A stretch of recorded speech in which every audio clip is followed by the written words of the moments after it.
Tenho visto isso na vida da minha esposa.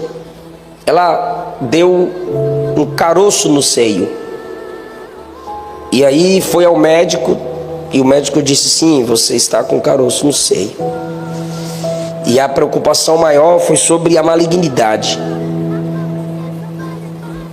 Aí quando ela saiu da clínica, eu disse: tira. Ela disse: Jesus cura. Eu disse: se fosse para curar, já tinha curado. Tira. Ela disse: Jesus cura. Eu disse: você tem plano de saúde? Se não tivesse, Jesus curaria. Eu aqui dentro, insubmissa, e deixei ela na igreja e fui buscar as crianças. E ela foi para o púlpito da igreja e começou a colocar canções e orar. Orou e demorou e falou para eu ir buscá-la à noite. Eu fui buscá-la. No outro dia, em silêncio, ela chamou a mãe, que o marido estava incrédulo. Aí chamou a mãe para ir fazer exames. E à tarde conseguiu ir no mesmo doutor e fez outro exame. E a minha sogra e a Luana testemunham que o doutor perguntou: onde você foi? Onde você esteve? Que tão rapidamente não tem mais nada aqui. E a resposta da Luana foi: eu fui orar na igreja. Paz do Senhor Jesus. Abra comigo num texto da palavra de Deus. Primeira carta de Paulo aos Coríntios.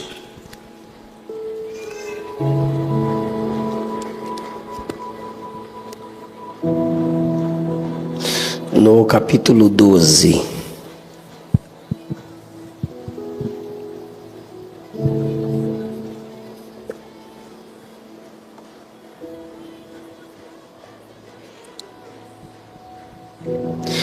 Primeira carta de Paulo aos Coríntios, no capítulo 12.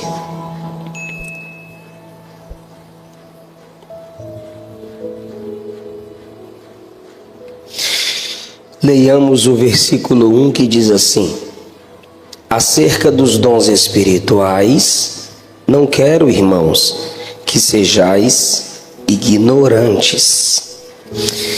Capítulo 14, por favor.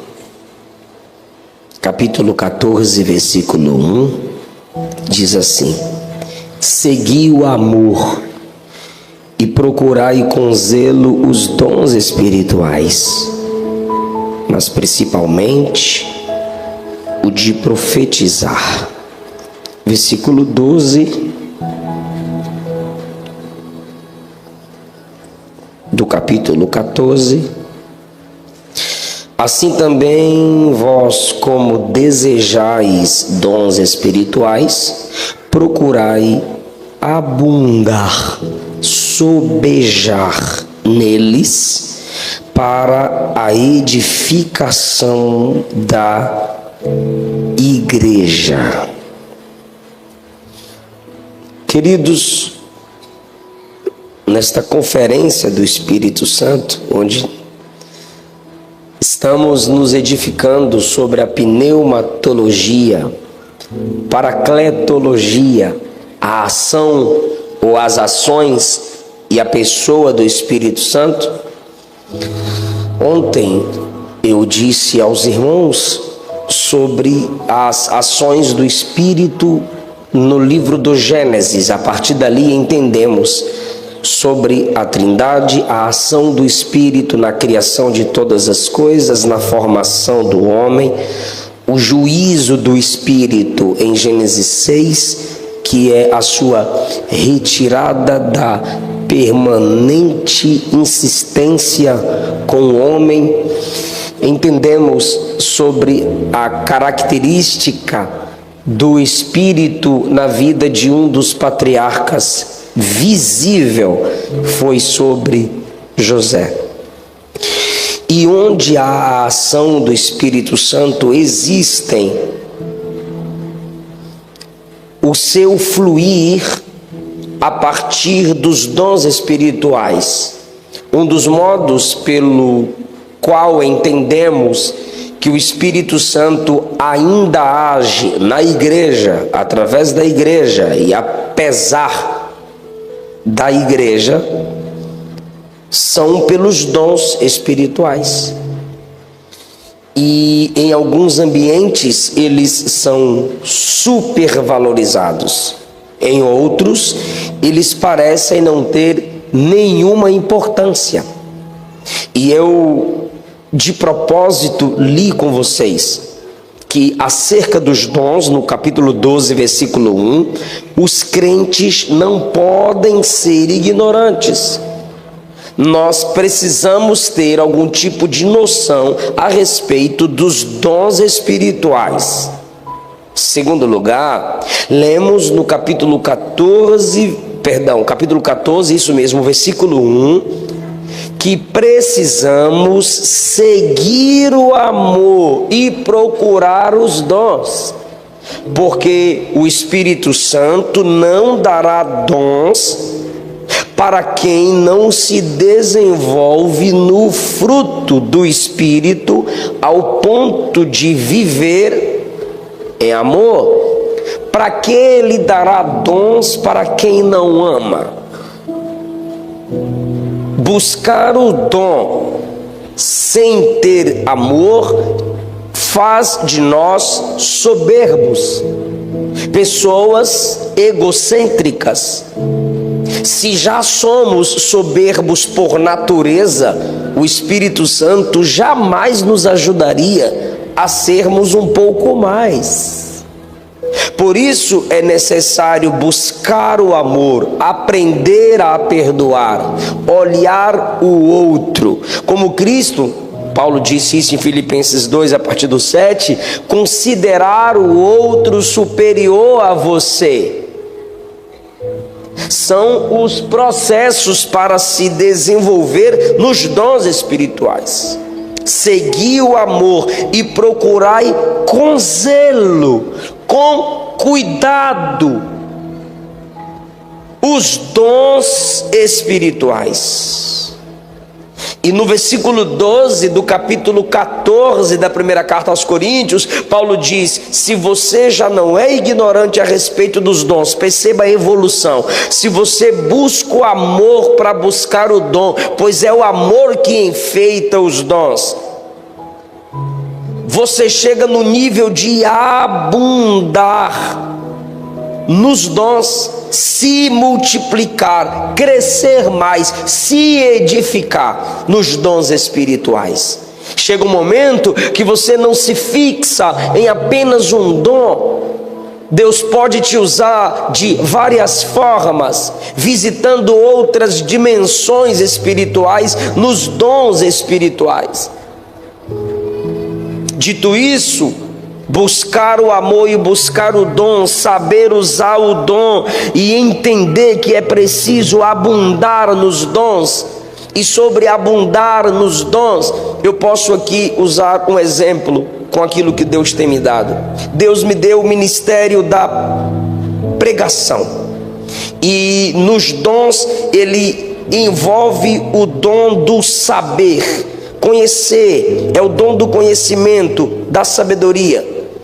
É o ministério do mestre, o ministério do pastor. Só que eu tenho esse dom desde os 5 anos de idade.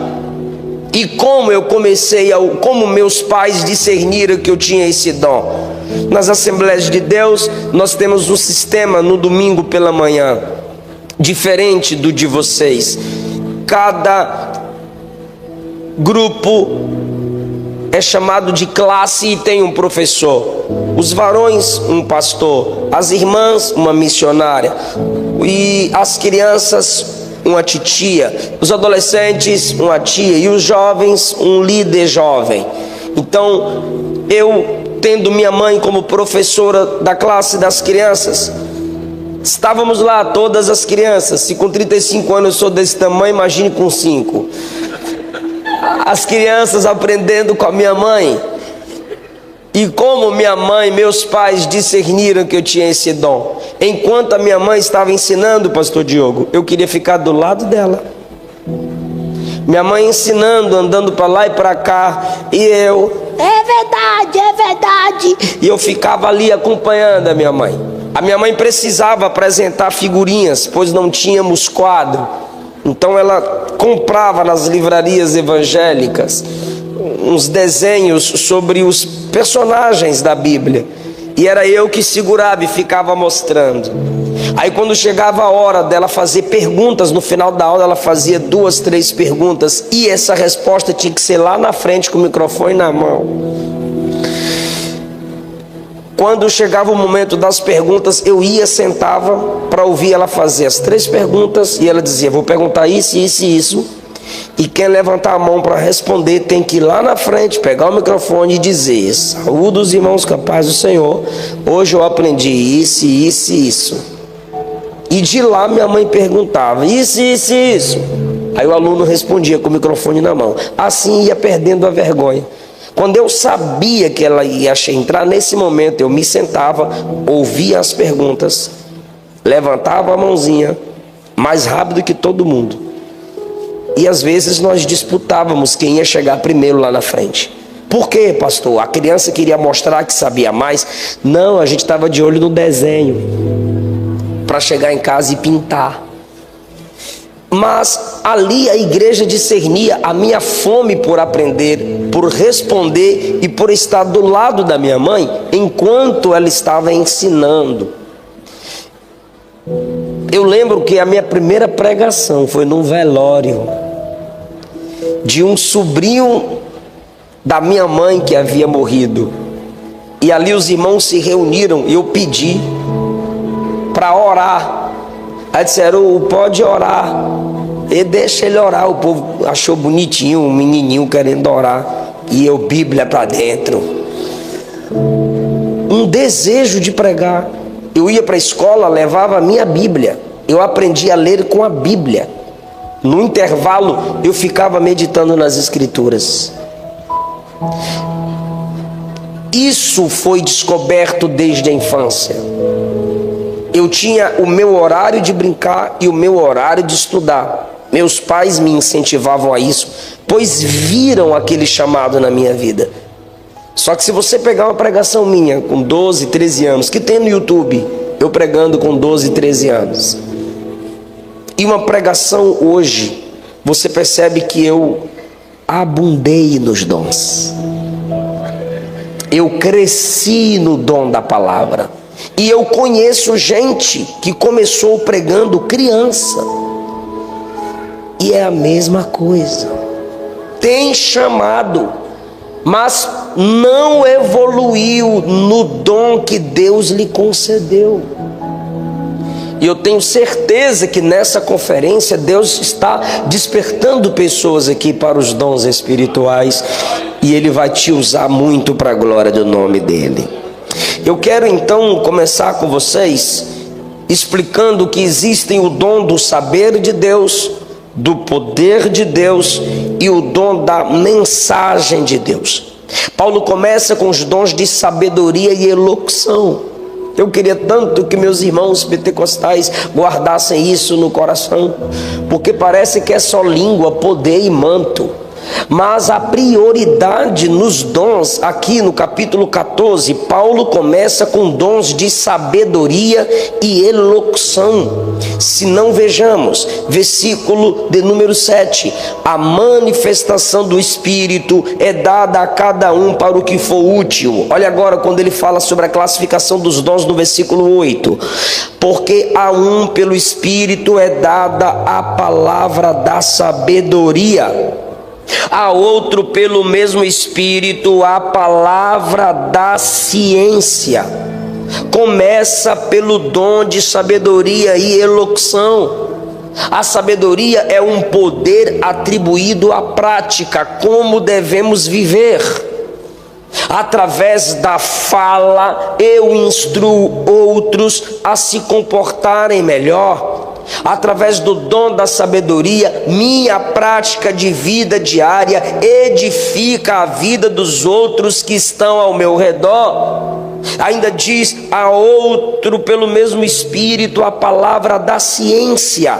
É quando, sem me conhecer, pelo dom da palavra da ciência, você tem ciência do que eu estou vivendo, do que eu estou passando. E Deus te dá essa mensagem, e isso pode ser transmitido através de um texto bíblico. Quantas e quantas igrejas onde eu prego, que eu acabo de pregar, que vou entregar o microfone, o pastor da igreja diz: Deus te usou muito, era tudo que a gente precisava. Tem coisa que o pastor não pode falar, senão os Nutella saem da igreja. Aí tem que vir um pregador de fora, que nem te conhece, não está nem aí para tu, e fala. Aí o pastor diz: obrigado, Jesus. Porque se é o pastor que fala, machuca. Se é um de fora, o cara diz: esse cara nem me conhece, está falando aí, eu preciso converter mesmo. Palavra da ciência misturada com a palavra da sabedoria. Quando é que isso acontece? Eu recebo de Deus uma palavra sobre você, e aí Ele me dá a palavra da sabedoria. A palavra da sabedoria é quando eu te falo o que fazer depois que eu te corrijo. A palavra da ciência falada sem a palavra da sabedoria é repreensão. A palavra da ciência falada com a palavra da sabedoria é correção. Ou seja, o que adianta eu falar não faça isso? É a mensagem legalista. Não faça, não faça, não faça. Aí você, tá bom, e o que eu tenho que fazer? Se é para eu não fazer isso, então o que eu tenho que fazer? Para mudar minha vida, para sair desse erro, para sair desse pecado, o que eu tenho que fazer? É aí que entra a palavra da sabedoria. Então, em muitas igrejas, chega o camarada e diz: ó, Deus me revelou que seu CPF é tal. E o Kiko? E daí? O que eu tenho que fazer com o meu CPF? Meu nome está sujo? É para eu pagar? É para eu financiar? É para fazer o quê? Do que adianta alguém me falar: Deus me revelou o seu CPF? Tudo bem, palavra da ciência. Rapaz, tu sabe meu CPF, velho. E agora? O que eu vou fazer com essa informação? É aí que deveria entrar a palavra da sabedoria. Deus me diz que seu casamento está assim, assim, assim. É verdade, meu casamento. Aí o crente empolga: meu casamento está assim mesmo. Olha a palavra da ciência, está uma luta lá em casa. Aí tu sai daqui e a tua casa continua uma luta. Porque faltou a palavra da sabedoria. A palavra que gera uma mudança. Temos que abundar nos dons. Espera aí, pastor, mas a um é dada a palavra do conhecimento e a outra é dada a palavra da sabedoria. Pois é, se você tem o dom da palavra da ciência, o conhecimento para conhecer o que está acontecendo com o outro, aí Deus te diz: não é para tu falar. Porque se Ele me dá a palavra do conhecimento sobre o pastor Lázaro: ó, pastor, estou sabendo que seu cabelo está caindo. Aí ele vai dizer: aí o cara já empolga: é verdade, mas tá visível que está caindo, para que tu está chorando?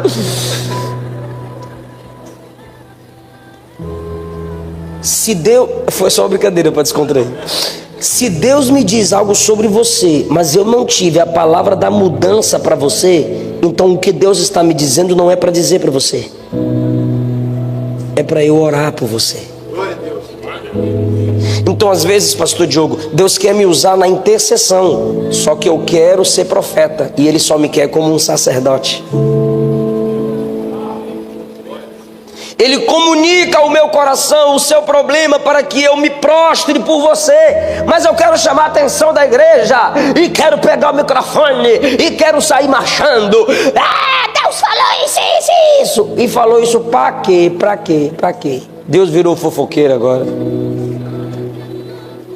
Por quê? Um exemplo. Eu sei de um problema na igreja. E a igreja tem um pastor. Aí eu chego e falo lá para o cinegrafista. Aí ele vai dizer: isso não é problema meu, não. Fala para o pastor. Se eu falo para quem não pode resolver, eu estou gerando contenda, eu estou gerando fofoca na igreja. É por isso que eu gosto de 1 Coríntios capítulo 1, quando Paulo vai corrigir a igreja, e Paulo fala o nome de quem falou para ele o que estava acontecendo na igreja. Paulo fala bem assim, ó: a família de Cloe me disse que vocês estão com muita contenda e disputa. Como é que Paulo fala o nome da dona da casa assim? Paulo, não fala o meu nome não. Aí é fofoca. Se você fala e pede segredo, é fofoca. Só que Paulo cita o nome da família que trouxe a informação dos problemas na igreja. Por quê? Porque não era fofoca. Segundo, falou para quem poderia resolver. Falou para Paulo, Paulo escreve a carta para resolver o problema. Assim é Deus. Se Paulo é assim, imagine o nosso Deus. Ele vai te dar a palavra do conhecimento sobre alguém. Dá, pastor, ele dá esse dom, ok. Mas se ele não te deu a palavra da sabedoria para você corrigir aquela pessoa, então é só para você orar por aquela pessoa. Por isso, segui o amor e procurai os dons espirituais. Segundo lugar, Paulo passa para o dom do poder. Começa pelo dom do saber e vem para o dom do poder. Há outro pelo mesmo Espírito, a fé. É o dom da fé. É a fé como dom. Judas fala da fé como doutrina. Os evangelhos falam da fé para salvação, crer no Senhor para ser salvo. Mas 1 Coríntios 12 está falando do dom da fé. Tem gente que tem fé para salvação, tem gente que tem a fé doutrinária, ou seja, o que eu creio, creio no Pai, creio no Filho, creio no Espírito Santo, creio no inferno, creio no céu, creio nos dons, creio na igreja. É o dom, o credo, a nossa fé doutrinária. Mas existe o dom da fé que o Espírito Santo dá. E quem tem o dom da fé não murmura ou murmura menos. Quem tem o dom da fé declara, afirma que Deus fará coisas que outros não afirmam. O meu pai tinha o dom da fé. Eu lembro quando criança. Hoje eu corto o cabelo assim mais social. Eu tinha um cabelinho assim caindo na cara. Aí os meninos da rua ficavam me provocando por causa da minha voz, que a minha voz, eu pregava, ficava rouco. Aí eles me chamavam de pato rouco. Aí eu vinha do culto, eu cantava, eu pregava, eu tocava, ficava ali cantando com os meninos. E a gente vinha na rua, aí eu conversava rouco. Ei, pato rouco. Aí eu dizia, sua mãe. Aí os meninos vinham pra cima de mim. Minha mãe, o quê? Fala de... Porque antigamente falar de mãe, irmão, era... Repete, você falou da minha mãe. Eu dizia, então repete que você me chamou de pato, rouco. Era a maior briga. Aí outro eu passava assim, dizia, ô pintor de rodapé. Eu dizia, teu pai. Rindo do meu tamanho. Então era aquela briga de criança. Aí quando eu me ofendia, somente quando alguém ria das minhas pregações, ou ria do meu repertório, meu pai passava a mão na minha cabeça e dizia assim, tá com inveja de você tá indo para a Europa, é porque você tá indo pregar nos Estados Unidos, ele não vai, é porque você acabou de chegar da Suíça. Aí eu ficava assim, rapaz, onde que meu pai viu? Eu conhecia a Rua da Valeta, Couto, Santo Antônio, os morros, as favelas. E meu pai ficava dizendo, é porque você está indo para a Europa, porque você acabou de chegar de Portugal. E hoje, cada vez que eu desembarco nesses países, a minha mente vai lá atrás. Meu pai falando, é porque você acabou de chegar da Europa, é porque você está indo para os Estados Unidos. É o dom da fé, irmão. Meu pai me levava de bicicleta e dizia, um dia você vai estar de avião. Eu vendia caldo de cana com meu pai. Ele dizia, um dia você vai estar vendendo seus livros. O dom da fé faz com que a pessoa declare aquilo que no momento parece ser impossível. Já vi minha mãe dentro de casa não termos o que tomar café pela manhã. Ela diz, fiquem tranquilos, vão brincar, bebam água e vão brincar, porque meio-dia vai ter o almoço. Irmão, chegava a Kombi com compra na nossa porta. E a gente vinha, porque vinha o carro na rua, a gente ia correndo, olha, a gente, qualquer carro que ia acompanhando para ficar olhando a cor do carro, a roda do carro. E parava bem na nossa porta, Rua São Lucas, do bairro Nossa Senhora da Vitória. O número da nossa casa era 76. Dá um Google para tu ver, tem um Google Mapa que mostra assim, ó, só lama na rua até hoje, misericórdia. E o carro parava, minha mãe já vinha em lágrimas, porque ela sabe que não foi pela palavra dela, foi pela misericórdia de Deus, mas ela estava vendo acontecer o que ela havia falado. O dom da fé envolve você afirmar aquilo que poucos acreditam que vai acontecer. Tenho visto isso na vida da minha esposa. Ela deu um caroço no seio, e aí foi ao médico, e o médico disse: sim, você está com caroço no seio. E a preocupação maior foi sobre a malignidade. Aí quando ela saiu da clínica, eu disse: tira. Ela disse: Jesus cura. Eu disse: se fosse para curar, já tinha curado. Tira. Ela disse: Jesus cura. Eu disse: você tem plano de saúde? Se não tivesse, Jesus curaria. Mas você tem plano de saúde? Tira. Ela insistiu: Jesus cura. Eu disse: você tem condições de pagar para tirar? Você vende mais livro que eu. Aqui, ó, livro meu aqui, ó. Mas da Luana já acabou. Essas irmãs idólatras. Eu falei: você tem condições de tirar. Se não tivesse, necessitaria de milagre. Aí eu quis pregar para ela, pastor Lázaro. Eu falei assim, ó: toda providência é divina, ainda que não seja milagrosa. Você está parecendo um crente imaturo. Tudo é milagre, tudo é milagre, tudo é milagre. Vai tirar. Eu vou descer lá agora e marcar com o doutor que vai arrancar. Jesus cura. Se fosse para curar, já tinha curado. E você não nasceu com isso, então arranca logo, pelo amor de Deus. O pastor, o pregador que prega sobre fé, desesperado. E a Luana: Jesus cura. Ela espera. Ela pega o papel lá, aquela pasta que o doutor deu, me deixa na igreja. E eu com raiva deixei. Eu aqui dentro, insubmissa. E deixei ela na igreja. E fui buscar as crianças. E ela foi para o púlpito da igreja. E começou a colocar canções e orar. Orou, orou e demorou. E falou para eu ir buscá-la à noite. Eu fui buscá-la.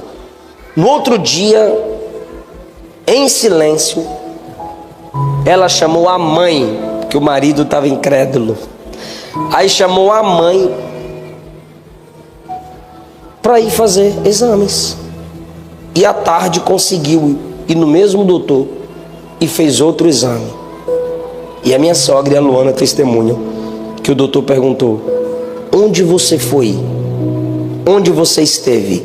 Que tão rapidamente não tem mais nada aqui. E a resposta da Luana foi: eu fui orar na igreja.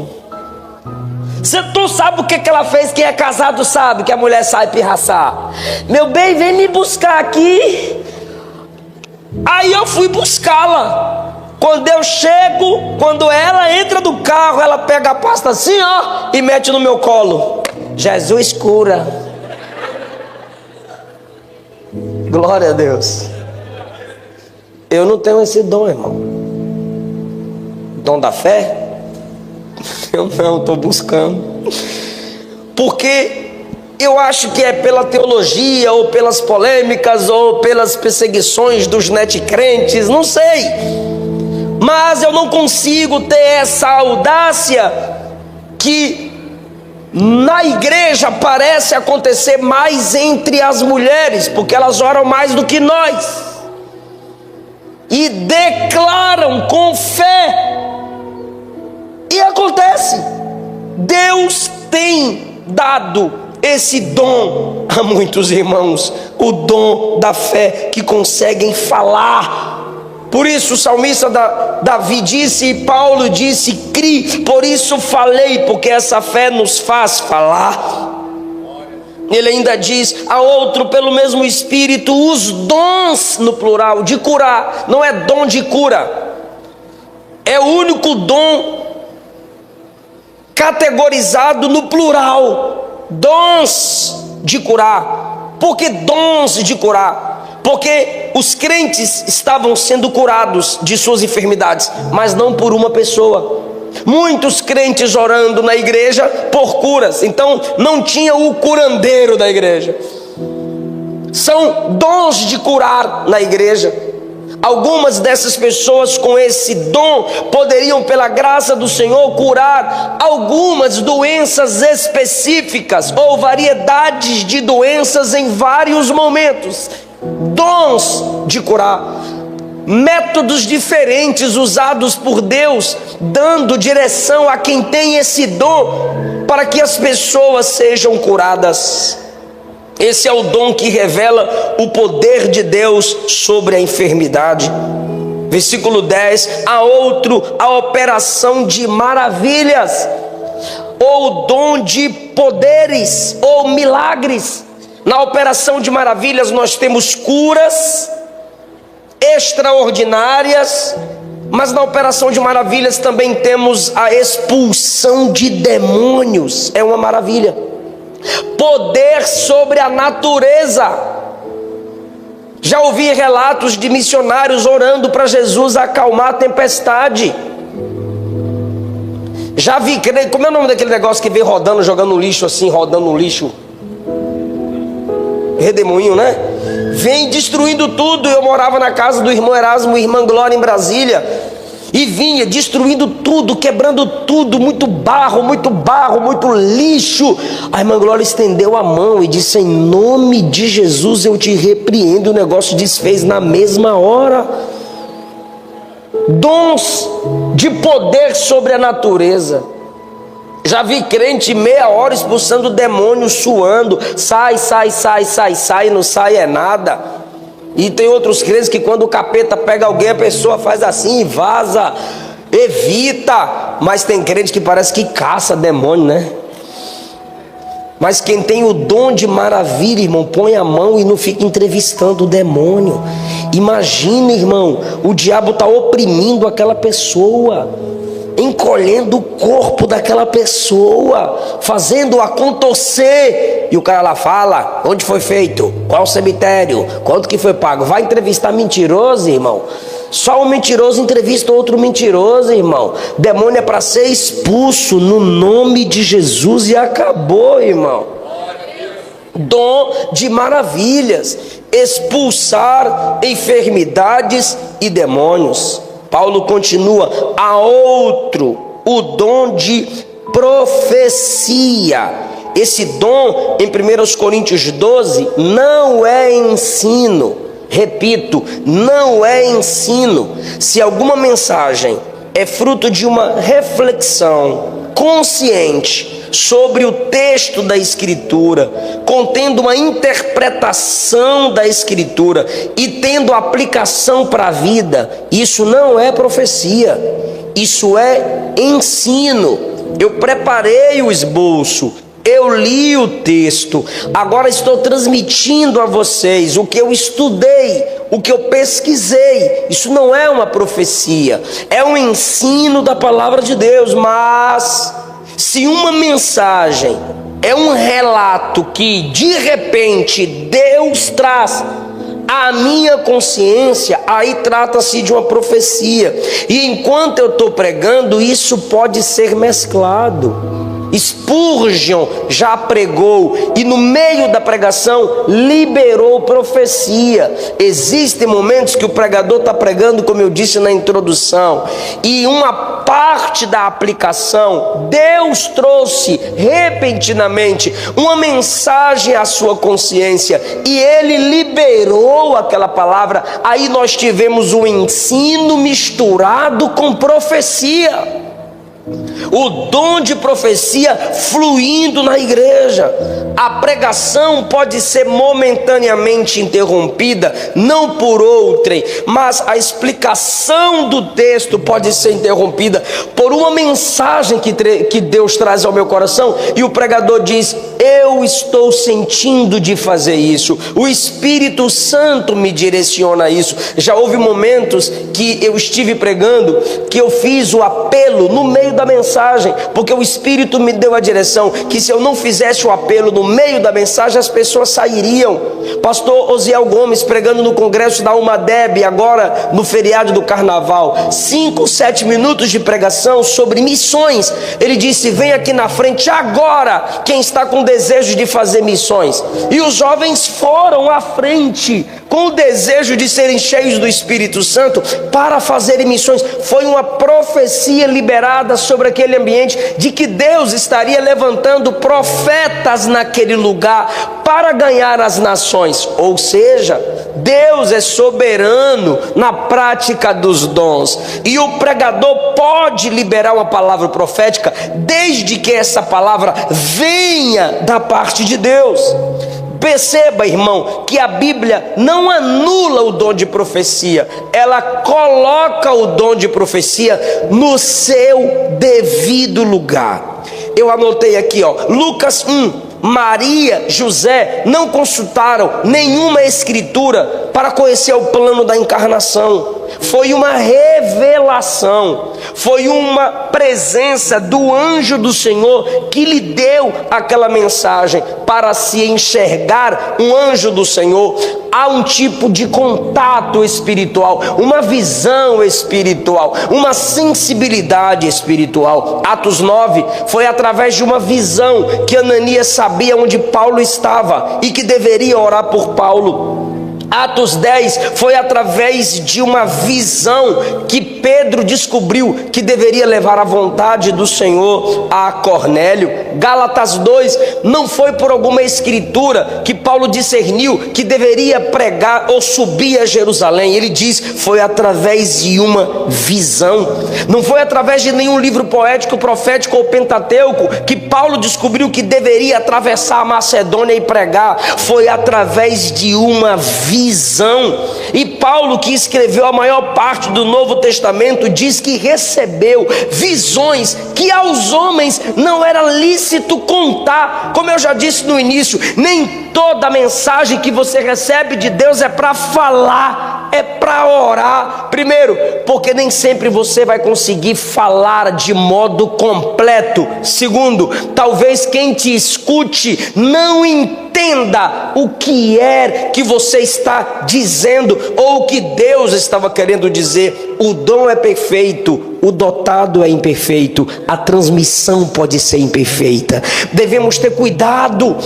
Então, a Bíblia anula o dom de profecia? Não, mas coloca no seu devido lugar, tem seu valor na hora certa. Se de fato o Espírito Santo está dando aquela profecia, qual é o local da profecia? É que ela tem menos autoridade que as Escrituras. A profecia deve ser falada de tal modo que a igreja discirna, que a igreja abra a Bíblia para que essa profecia seja analisada conforme as Escrituras. Por que tem gente que só gosta de profetizar no pé do ouvido? Por que tem gente que só gosta de profetizar de casa em casa e não na igreja, como no contexto de profecia aqui era para que a igreja ouvisse e fosse edificada? Porque os mestres não vão deixar passar qualquer coisa, porque os pastores vão analisar as profecias à luz das Escrituras. Por que eles vão para a live do TikTok pedir pix e ficar liberando profecia? Porque lá dificilmente alguém vai confrontá-lo, dificilmente alguém vai abrir as Escrituras.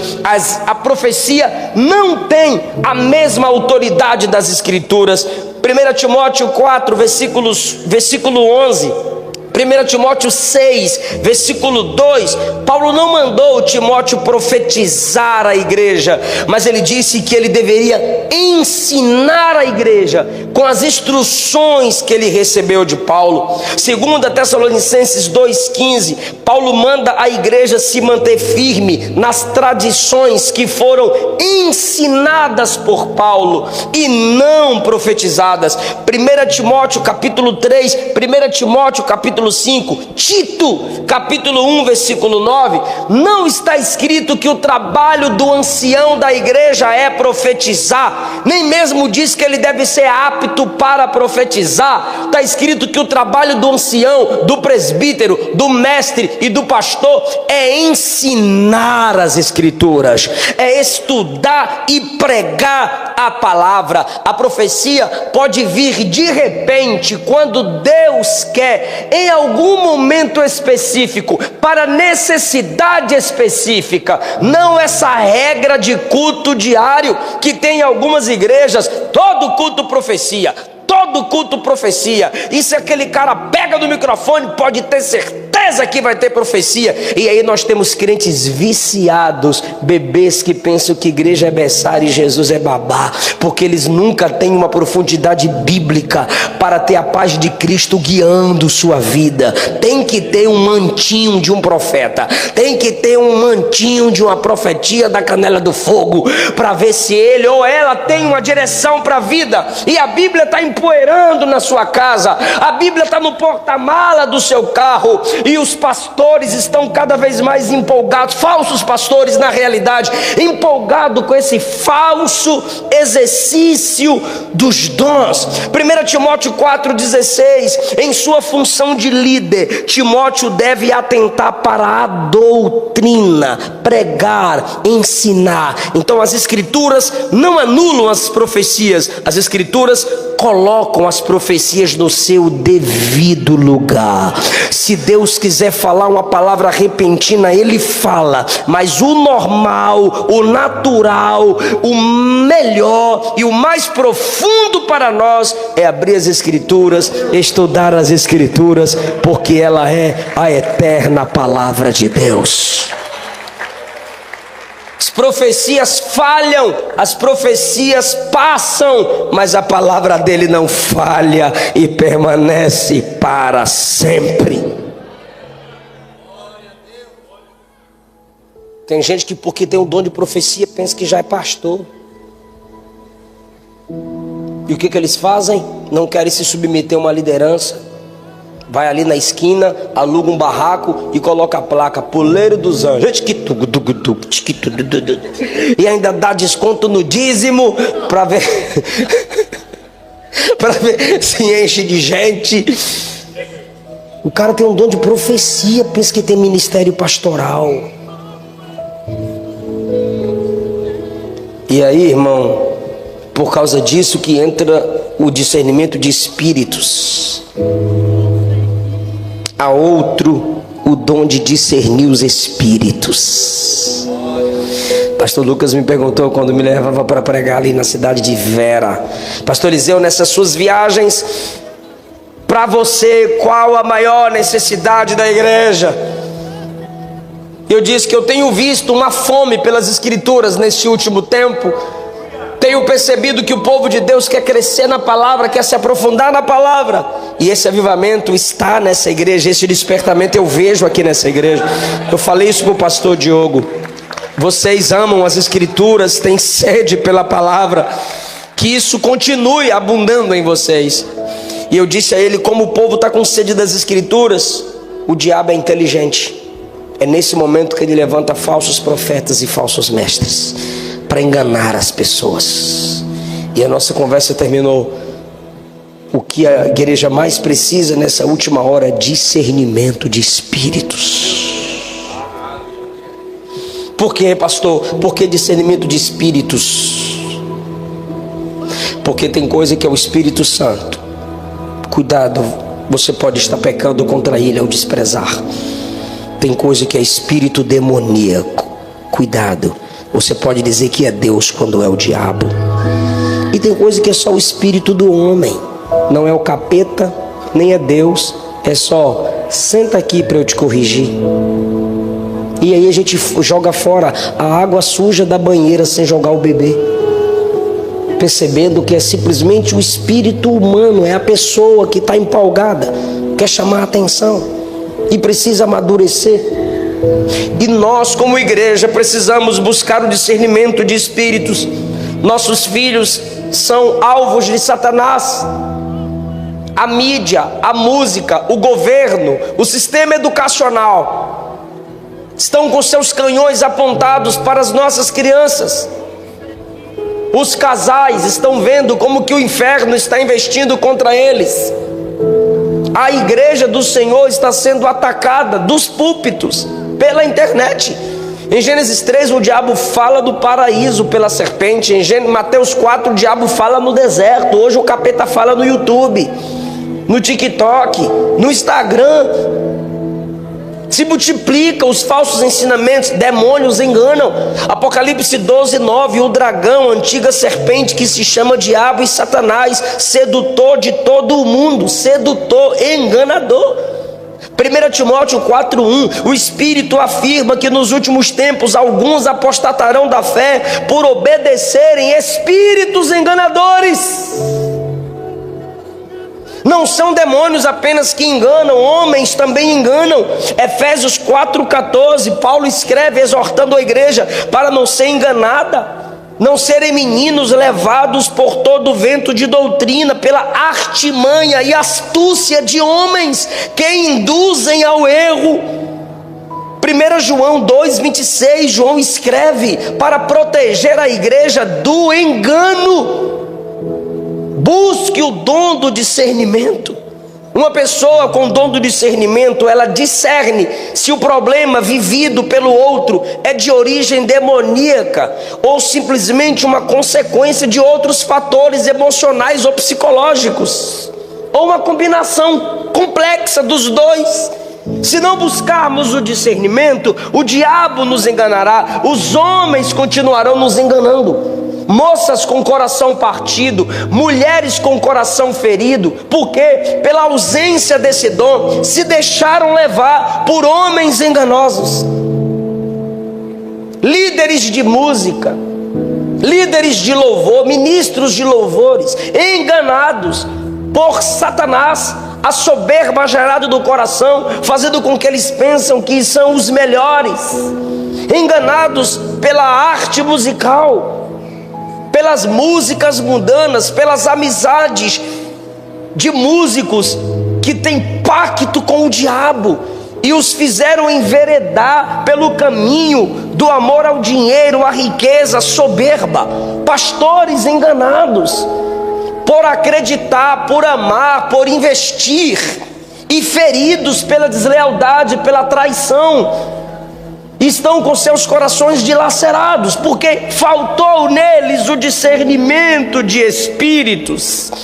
Atos capítulo de número 8, a partir do versículo 20, Pedro viu, sentiu espiritualmente que aquele feiticeiro Simão estava em fel de amargura. Atos 13, Paulo discerniu que o mágico tinha um poder demoníaco para se opor ao evangelho. Atos 14, Paulo discerniu que o homem tinha fé para ser curado. Atos 16, Paulo discerniu que quem falava na boca daquela mulher era um espírito adivinhador.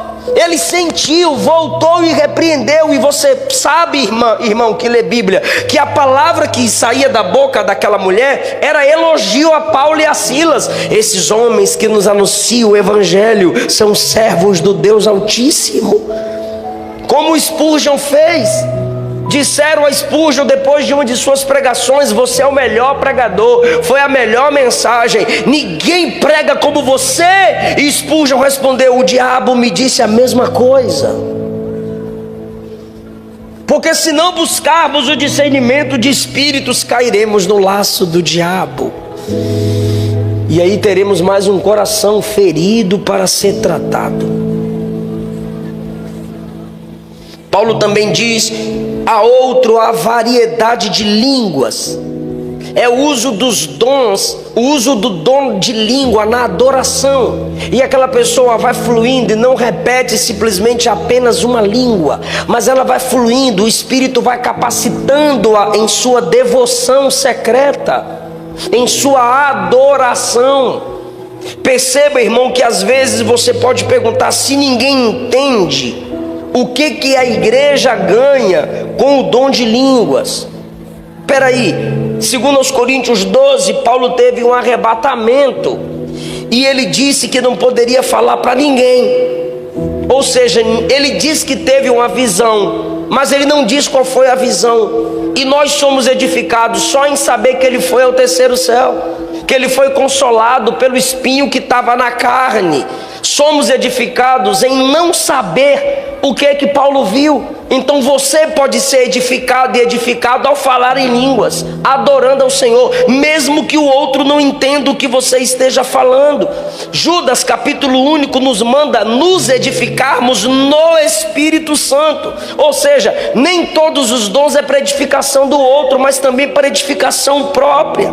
E um dos meios de se edificar, se fortalecer, se ele te deu esse dom, é orando em línguas. Não é pregando em línguas, é orando em línguas.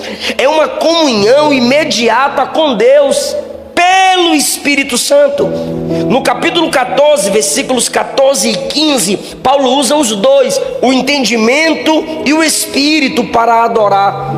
Nós não nos edificamos apenas pelo córtex cerebral. Pouco ou nada vocês entendem sobre soberania humana e soberania divina e responsabilidade humana.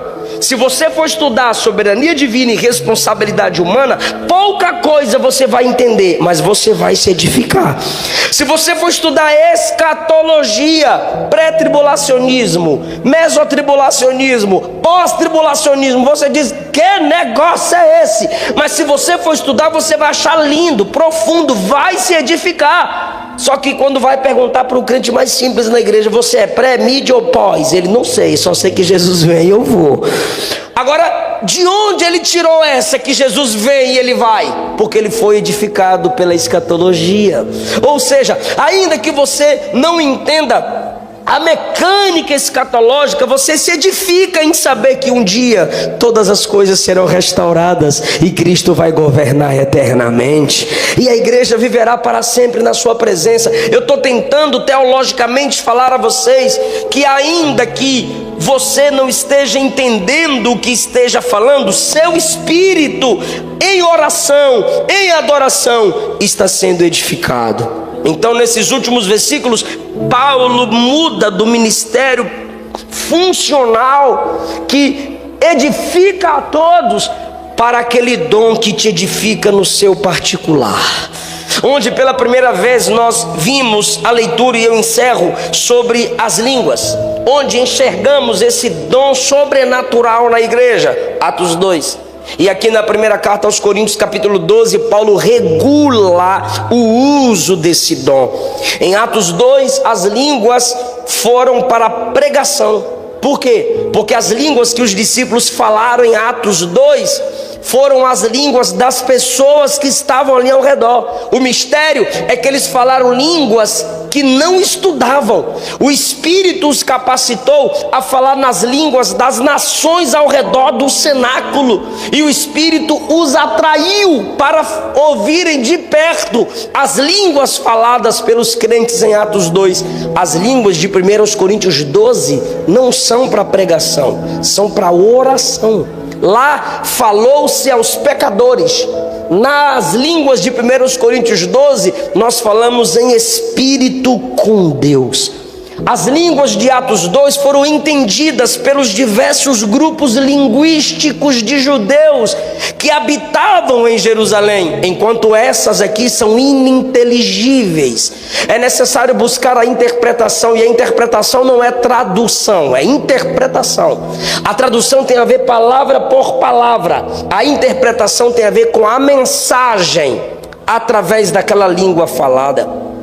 As línguas de Atos não precisaram de intérpretes, porque cada um os ouvia falar na sua própria língua. Mas em Coríntios, quem fala não entende, a não ser que ele receba de Deus o dom da interpretação, lá no capítulo 14. As línguas de Atos foram dadas para aqueles que estavam cheios do Espírito. Agora, em 1 Coríntios 12, nós temos aqui um dom espiritual só para quem busca. Lá evidenciou quem estava cheio. Aqui é um dom que tem gente que usa demais para falar a língua estranha, mas não segura a própria língua que tem. Por isso que em Corinto a igreja é chamada de carnal, porque o dom de língua não mostra que você é a quarta pessoa da Trindade. O dom de língua não mostra que você é melhor que o outro e é mais espiritual que os outros. Essas pessoas que tinham esse dom aqui, Paulo está escrevendo para corrigir os excessos numa igreja carnal e imatura. Em Atos, as línguas impulsionaram a pregação da palavra. Mas em 1 Coríntios 12, a língua é para você e Deus, sentindo Deus, falando com Deus em oração. E às vezes, irmão, Deus te leva a orar no secreto em línguas para que você interceda por alguém, algum missionário que está em alguma guerra, alguma batalha. Você não está entendendo nada, mas você está orando em línguas. E no mundo espiritual, o Espírito Santo está gemendo por alguém. E uma batalha está sendo vencida no reino de Deus. Só que ambas as línguas, tanto a de Atos quanto a 1 Coríntios 12, foram geradas pelo Espírito Santo, continuam se manifestando de maneiras diferentes. E a conclusão de Paulo é: não proibais o falar em línguas. Se o Espírito te conduz nessa adoração, adore, chore, glorifique e ore. Esse dom de línguas para adoração é um chamamento para o secreto entre você e Deus. Porque às vezes nós não adoramos no secreto, e como eu disse aqui a primeira vez que eu preguei, o seu culto público deve ser o reflexo do seu devocional com o Senhor. Busquemos os dons espirituais, cresçamos nos dons espirituais. Olha o tanto de dom que está disponível para nós, olha o tanto de dom nos quais Deus quer te usar. Você não pode continuar esse crente comum, no sentido de frio, canta cantor, prega pregador, que daqui a pouco para casa eu vou. Não, irmão, há um chamado lindo de Deus para a sua vida. Nós somos o sacerdócio real, e nessa manhã Jesus pode te capacitar de maneira linda. Quem acredita nisso, fica em pé em nome de Jesus. Vamos orar para que Deus nos dê dons de elocução, que são dons de sabedoria, dons de poder e dons da mensagem. Eu não sei qual dom você se identifica, eu não sei qual dom você está buscando, eu não sei qual você mais anseia, mas Deus é soberano, Ele vai dar o dom que Ele quiser, Ele vai dar o dom que a igreja mais precisa. Mas o mesmo texto manda a gente buscar. Eu quero orar por você aqui na frente. Enquanto eu preguei, você disse: pastor, eu quero esse dom, pastor, eu estou buscando esse dom. Vem cá na frente. Eu creio que Deus vai fazer algo lindo na sua vida aqui. O que fazer? O que dizer quando Ele vem? Vamos clamar: faz de novo, Senhor. O Senhor fez ontem, o Senhor fez na história da igreja, o Senhor fez no início da igreja. Você já é de Deus, você já tem o Espírito Santo habitando em você. Talvez Deus já esteja te usando em algum dom e você nem sabe qual o nome desse dom, pela sua simplicidade. E nesta manhã o Espírito está aumentando sua sede pelas coisas de Deus. Aleluia. Você precisa ter foco, você precisa orar com insistência. Buscai os dons espirituais. Jesus ensinou: batei e abri-se-vos-á, pedis e vos será dado, buscai e encontrareis. Fala para Deus: Senhor, eu tenho percebido a ausência desse dom na minha vida. Senhor, o Senhor já me usou nesse dom e eu não vejo mais acontecer. Senhor, eu sonho com esse dom. Me usa, Jesus, na palavra do conhecimento. Me usa, Jesus, na palavra da sabedoria. Me usa na profecia. Me dá o dom da fé, Jesus. Eu sou muito incrédulo. Eu duvido muito, Jesus. Me dá o dom da fé, Jesus. Senhor, me dá o dom do discernimento de espíritos. Chega de ser enganada. Chega de ser enganado. Senhor, usa-me no dom de poder. Onde houverem demônios se manifestando ou oculto, eu quero expulsá-los para a glória do seu nome, para edificar os que me cercam, para ser uma bênção para a minha igreja, para a minha rua, para a minha família.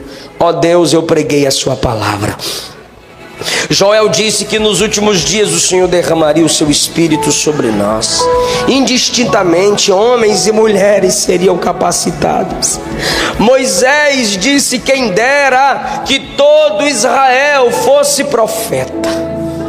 O Senhor prometeu através do profeta Isaías que o Senhor derramaria torrentes sobre o sedento, torrentes sobre a terra seca. E aqui estamos nós, sedentos, clamando pelos seus dons.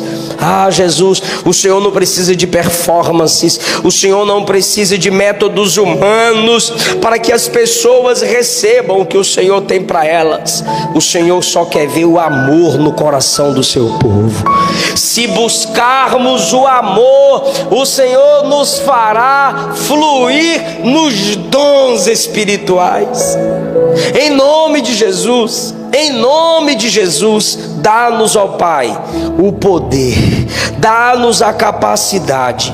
Chega de engano, chega de frieza, chega de limitação. O Senhor pode, o Senhor quer nos usar. O Senhor enviou os apóstolos com poder, o Senhor levantou os apóstolos com autoridade. Em Atos 2, quando se cumpriu o dia de Pentecostes, o Senhor encheu a casa, o Senhor encheu o seu povo, e até hoje o Espírito Santo está sendo ministrado. Abra a boca, minha irmã, abra a boca, meu irmão, e diga: eu quero, eu preciso. Glorifique, porque o céu se abre quando o nosso coração se abre. A liderança está orando há muito tempo para Deus te capacitar, para Deus te encher. Então, em nome de Jesus, o poder que eu recebi aos 5 anos de idade ainda está disponível. Se Paulo escreveu que na igreja o Senhor opera com dons, se manifesta com dons, é porque essa palavra é eterna, essa palavra é fiel, essa palavra é atual. Jesus vai tocar na sua mente e você vai ter luz na palavra. Jesus vai usar as suas mãos e você vai orar pelos enfermos e eles serão curados. Jesus vai te dar a palavra da sabedoria e seus filhos serão direcionados. Sua igreja vai ser abençoada. Não importa a sua idade, em nome de Jesus. Não importa quanto tempo você tem de crente, é em nome de Jesus que nós clamamos, que nós pedimos. Abra a sua mão, abra a sua mão, em nome de Jesus. Receba de Deus, receba de Deus, receba de Deus a palavra da sabedoria. Glorifique a palavra do conhecimento. Receba o dom da fé, os dons de curar, a operação de maravilhas, discernimento de espíritos, profecias, as línguas que te fazem adorar, as línguas que te fazem se mover no mundo espiritual com adoração e intercessão. Em nome de Jesus, toda dúvida seja arrancada da sua alma, toda frieza seja arrancada da sua alma, todo desânimo seja arrancado da sua alma. Nós somos o sacerdócio real nessa terra. Eu sinto a maravilhosa presença de Jesus nessa casa. Vocês vão continuar impactando essa cidade. Quem ama a palavra recebe os dons prometidos na palavra. Quem ama a palavra flui no poder prometido por ela.